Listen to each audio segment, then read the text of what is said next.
네, 그러면은 다음으로 김영배 학장님께 발제를 부탁드리겠습니다.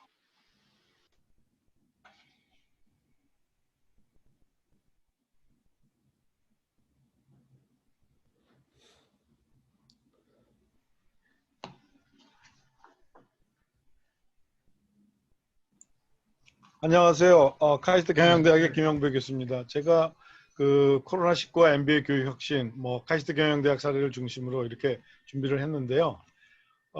다른 경영대학이나 마찬가지로 저희도 한 2주 늦게 3월 16일 날 온라인 강의를 이제 개강을 했는데요.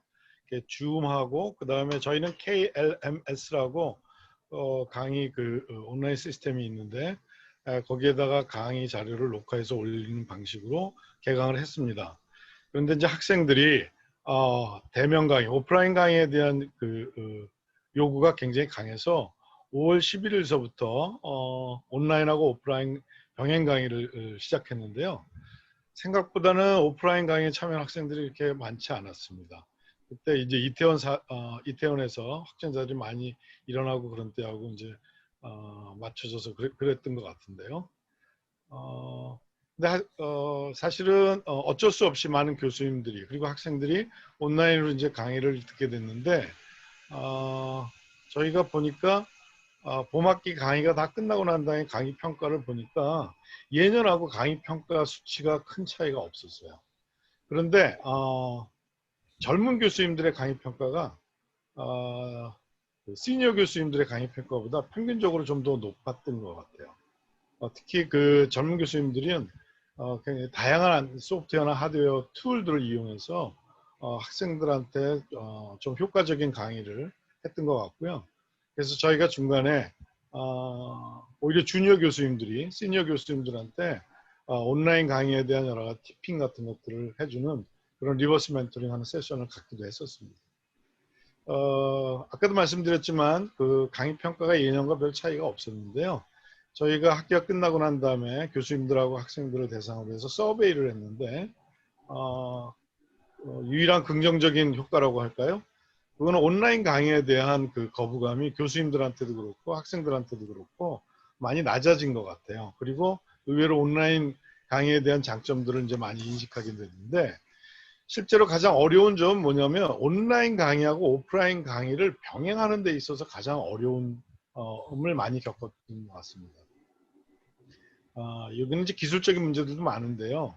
온라인하고 오프라인을 병행하게 되는 경우에 대개 교수님들이 오프라인 학생들을 대상으로 해서 많이 강의를 하시거든요. 그리고 그 강의를 녹화해서 저희 이제 KLMS에다가 올려놓거나 아니면 일부 교수님들은 노트북을 통해서 온라인으로 줌을 통해서 이제 학생들이 그 오프라인 강의를 이제 들을 수 있도록 하게 했는데 교수님들의 음성 공유는 별 문제가 없었어요. 그런데 수업 시간에 학생들이 토론하는 학생들의 음성들을 공유하는 게 좀 어려웠고요. 그 다음에 이제 일부 교수님들은 PPT를 쓰기도 하지만 판서를 많이 활용하는 교수님들도 계신데 그 화면을 그 판서 화면을 잡는 게 쉽지 않았던 것 같고요. 특히 온라인으로 학생들이 채팅이라든가 아니면 음성으로 전달하는 그런 질문 같은 것들이 학생들, 그러니까 강의실에 있는 학생들한테 실시간으로 공유하는 것들이 쉽지 않았고 이런 것들을 도와주는 TA의 업로드가 꽤 많았습니다. 그래서 어떤 교수님들은 TA를 2사람을 배정해달라고 요구하는 경우도 있었고요. 그 다음에 또 하나 문제점은 뭐냐면 온라인으로 참여하는 학생들의 어떤 태도 문제일 수도 있는데요. 예를 들면 이동 중에 심지어는 운전 중에도 온라인으로 참여하는 학생들이 좀 있었고 그 다음에 이제 그 학생들이 이제 그 환경이 이렇게 집중할 수 있는 그런 환경이 못 되다 보니까 여러 가지 소음이라든가 그리고 또 학생들 중에는 화면을 소거하고 실제로 참여를 했는지 안 했는지 알기가 어려운 그런 문제들이 좀 있었습니다.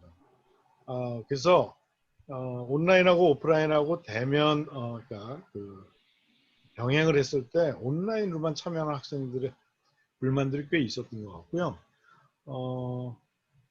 또 하나는 결국은 온라인 학생들의 불만 중에 가장 키워드는 소통하고 인터액션의 문제였던 것 같아요. 그리고 또 하나의 문제는 나중에 시험이라든가 아니면 평가 문제인데, 특히 이제 대형 강의 경우에는 전부 다 대면으로 시험 보기에는 강의실의 크기라든가 이런 것들이 문제가 있어서 이런 것들이 해결해야 될 문제라고 제 생각이 좀 들고요.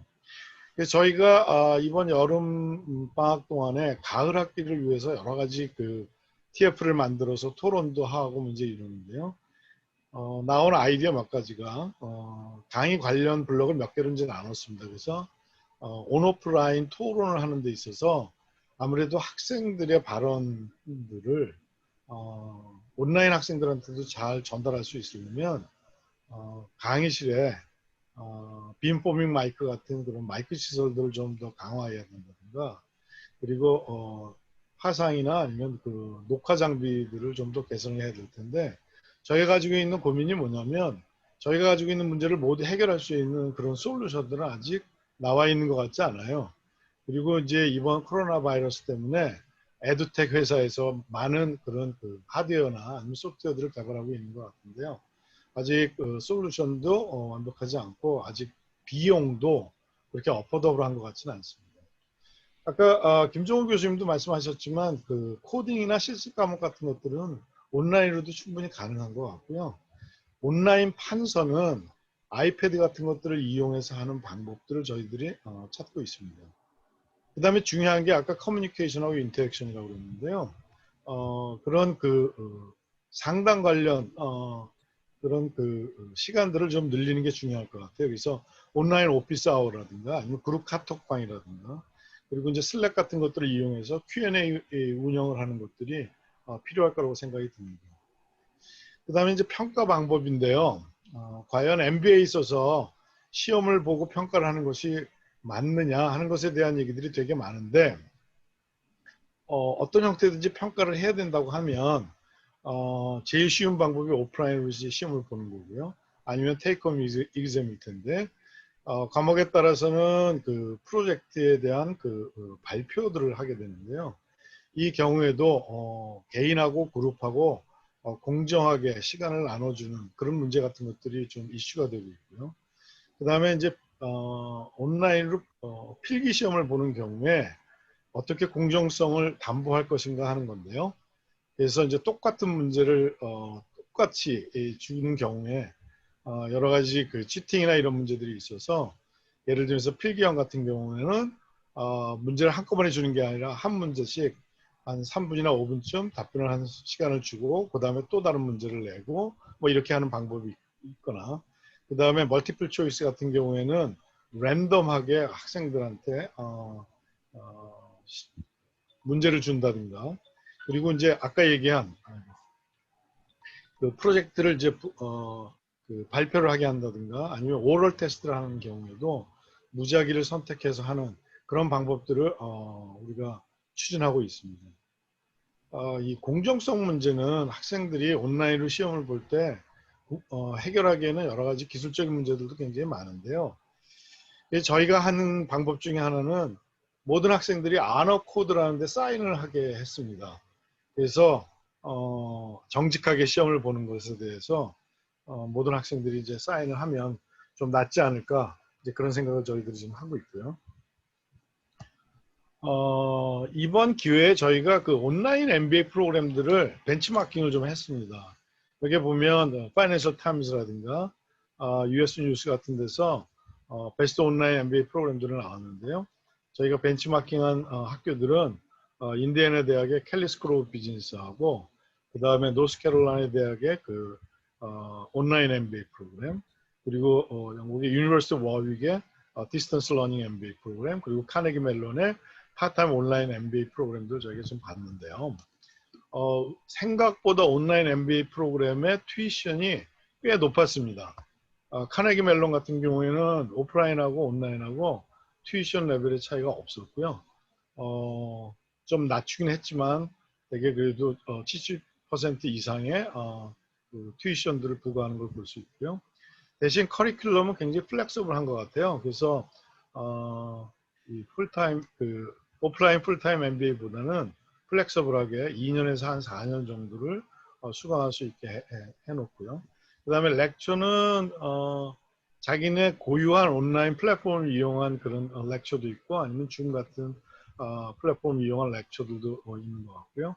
대신 오프라인 인터랙션을 할 수 있도록 의무적으로 인레지던트 코스를 뭐 한 2주 정도를 한다든가 아니면 주말에 그런 것들을 하게 한다든가 아니면 컨설팅 프로젝트를 하게 한다든가 팀 프로젝트를 하게 한다든가 그런 것들을 좀 볼 수 있었습니다.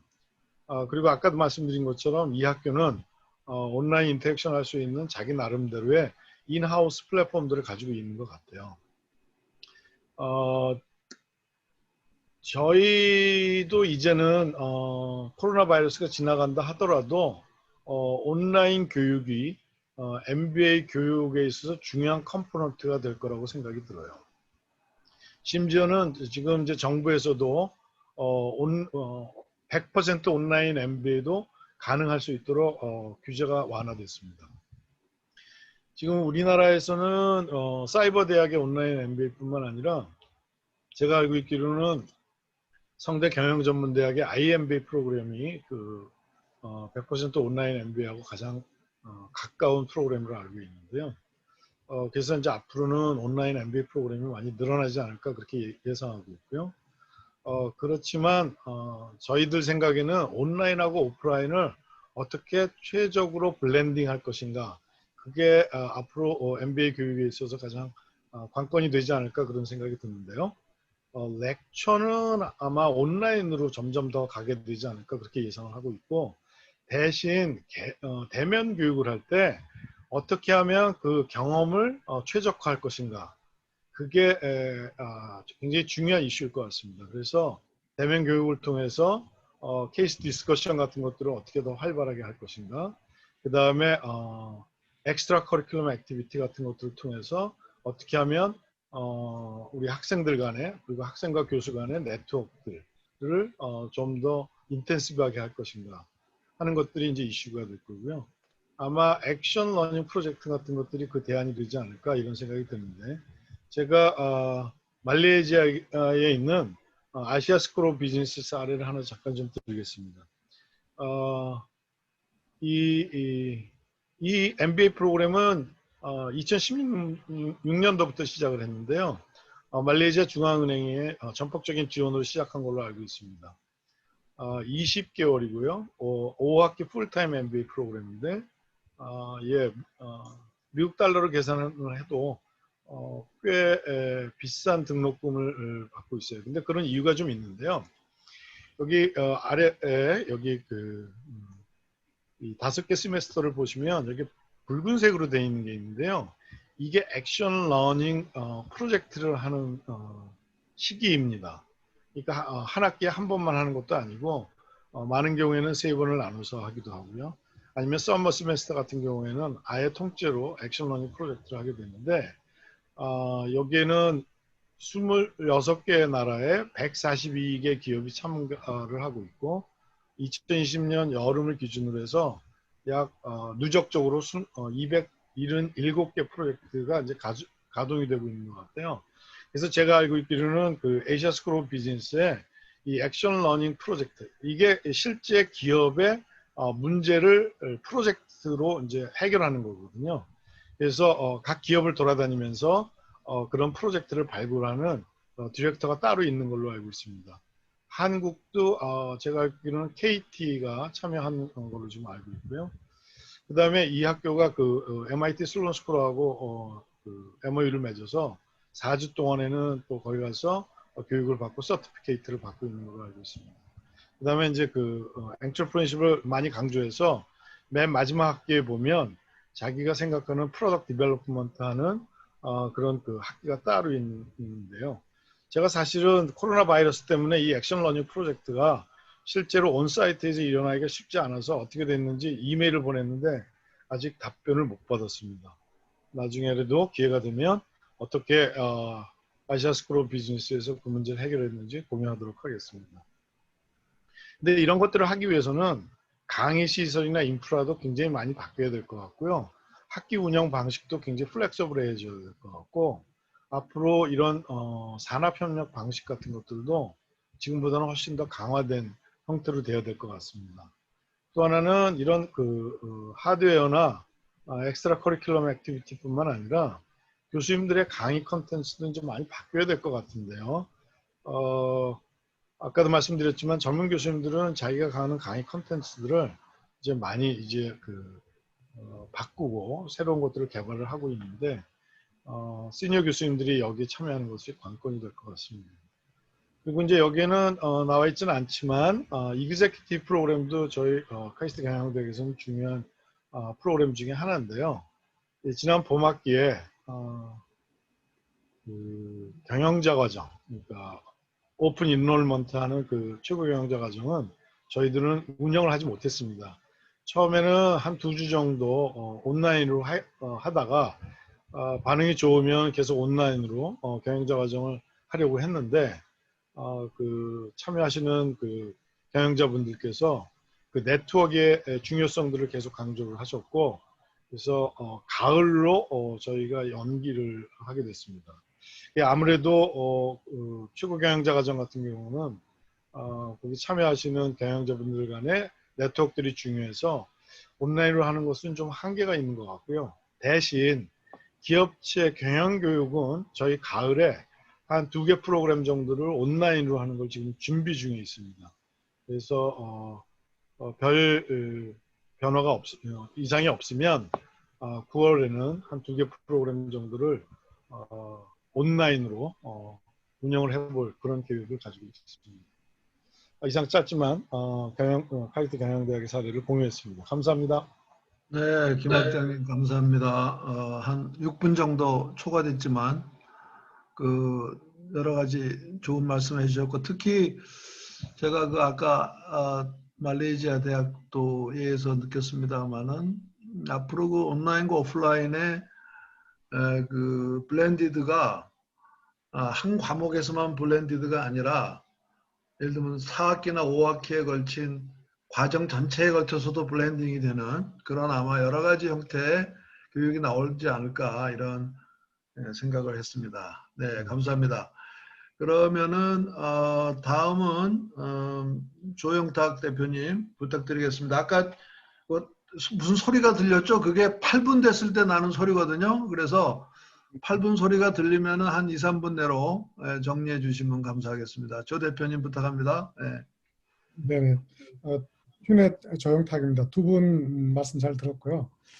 저는 그 기업에서는 이러닝이 한 20년 정도 굉장히 많이 발달돼 있었기 때문에 이러닝에 대한 이슈는 잘 정리된 것 같고요. 그것보다는 좀 관점을 달리해서 코로나가 촉발한 그 에듀테크 교육혁명 그리고 이제 기업 경영에서 전반적인 디지털 트랜스포메이션이 일어났는데 HRD에서는 디지털 트랜스포메이션 어떻게 해야 될 것인지 이런 것들을 저희 회사 사례나 저희가 준비한 까지 포함해서 간단하게 말씀을 좀 드리겠습니다.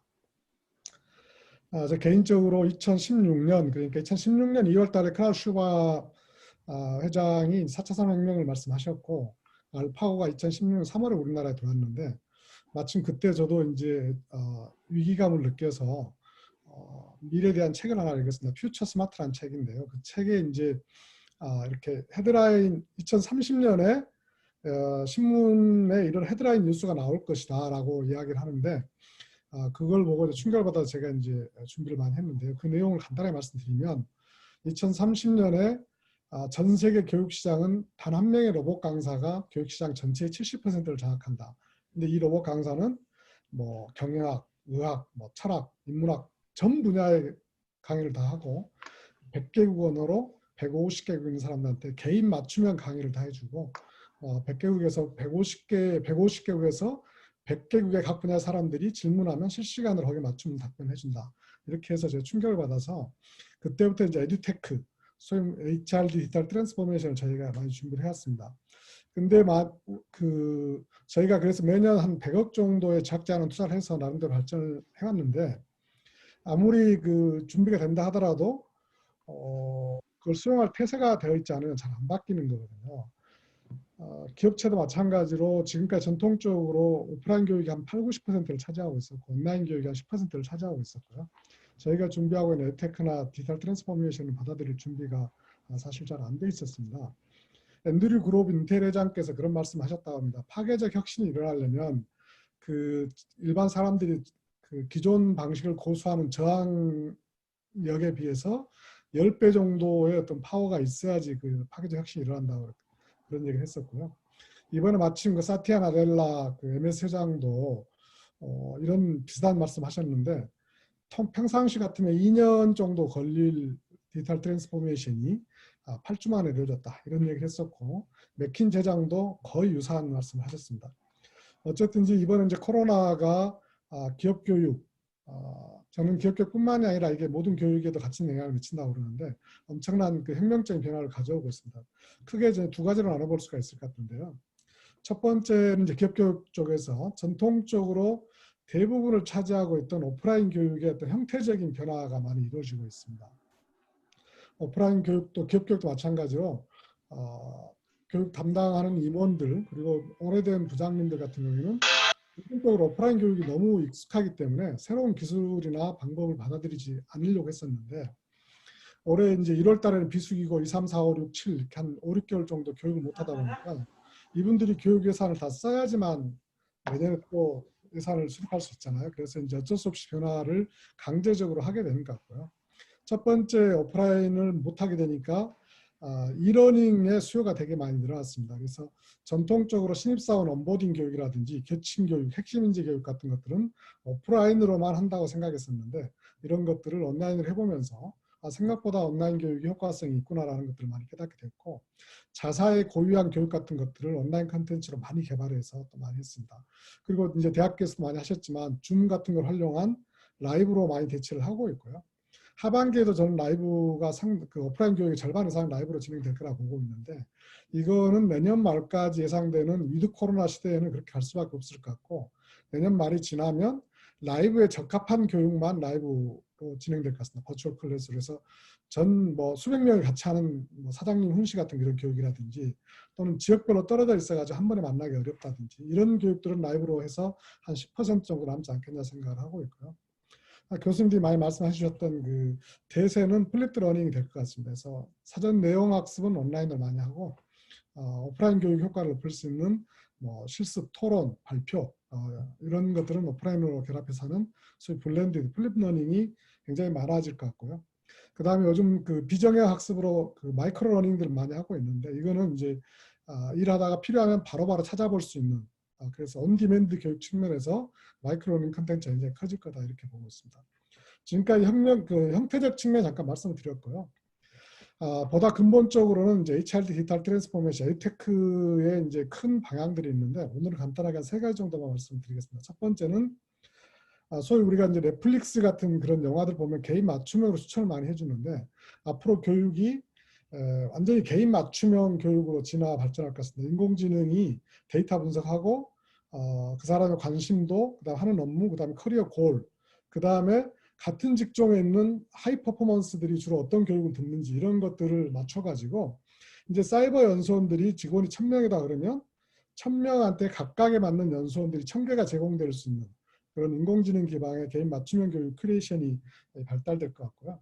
두 번째는 뭐 게임 러닝, VR, AR 같은 형태적인 측면, 아까 말씀드렸던 로봇 강사가 하는 강의, 인공지능 튜터 이런 것들이 많이 발달할 것 같습니다. 저희 회사에서도 MBA를 인공지능 튜터, 강사 강의하는 컨텐츠를 내년 초에 내놓을 준비를 하고 있는데요.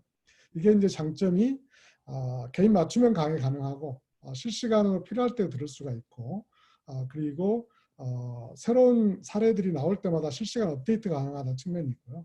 앞으로 3년, 5년 후에 자동 번역이 이루어지면 저희가 한국에서 만든 컨텐츠가 영어, 중국어로도 실시간으로 교육 프로그램 될 수 있다 이렇게 생각을 하고 있습니다. 그래서 어떤 그런 기술을 활용한 강의 측면이 있을 것 같고요.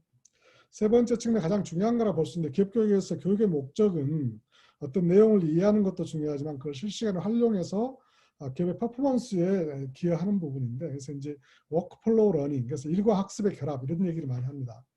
그래서 항상 교육 효과성 측면에서 강의를 들었는데 그 강의의 한 8, 90%는 정형학습에 투자를 하는데 실제로 교육 효과성은 10밖에 안 나오고 그 다음에 20 그래서 20은 이제 온라인 그 상사들한테 멘토링이나 코칭을 통해서 배우는 게 20 이렇게 얘기하고 실제로 업무를 통해서 배운 게 70이다. 그래서 70, 20, 10이라는 이제 그런 화두가 기업 교육에 있는데요.